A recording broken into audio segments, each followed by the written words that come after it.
टीपू सुल्तान से मिली चुनौती।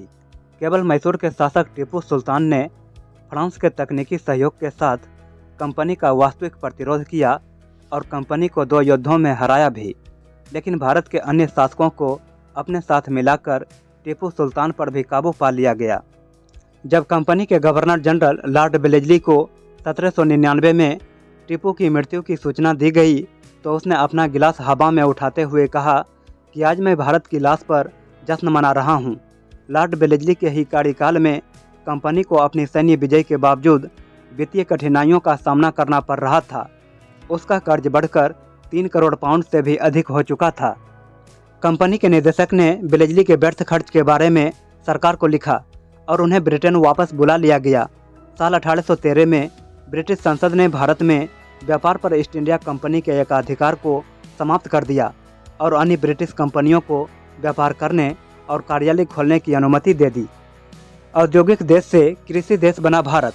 ब्रिटेन के सदन ने 1813 में थॉमस मुनरो से पूछा, जिन्हें 1820 में मद्रास का गवर्नर बनाया गया था, कि औद्योगिक क्रांति के बावजूद ब्रिटेन के बने कपड़े भारत में क्यों नहीं बिक रहे। तो उन्होंने जवाब दिया कि भारतीय कपड़े कहीं अधिक गुणवत्ता वाले हैं। लेकिन फिर ब्रिटेन में बने कपड़ों को लोकप्रिय बनाने के लिए सदियों पुराने स्थानीय कपड़ा उद्योग को नष्ट कर दिया गया और इस तरह ब्रिटेन का निर्यात जो 1815 में 25 लाख पाउंड था, वह 1822 में बढ़कर 48 लाख पाउंड हो गया।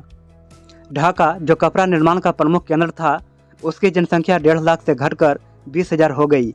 गवर्नर जनरल विलियम बेंटिंक ने अपनी 1834 की रिपोर्ट में लिखा कि अर्थशास्त्र के इतिहास में ऐसी विकट परिस्थिति का कोई और उदाहरण नहीं मिल सकता।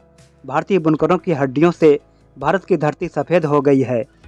किसानों की आय पर 66% कर लगा दिया गया, जो मुगल काल में 40% था।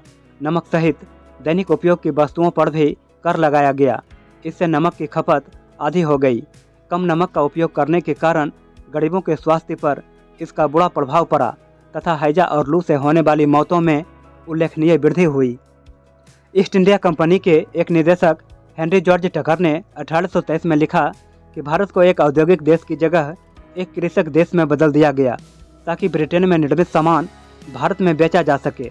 1833 में ब्रिटिश संसद द्वारा एक कानून पारित कर ईस्ट इंडिया कंपनी से व्यापार करने का अधिकार छीन लिया गया और इसे एक सरकारी निगम में बदल दिया गया।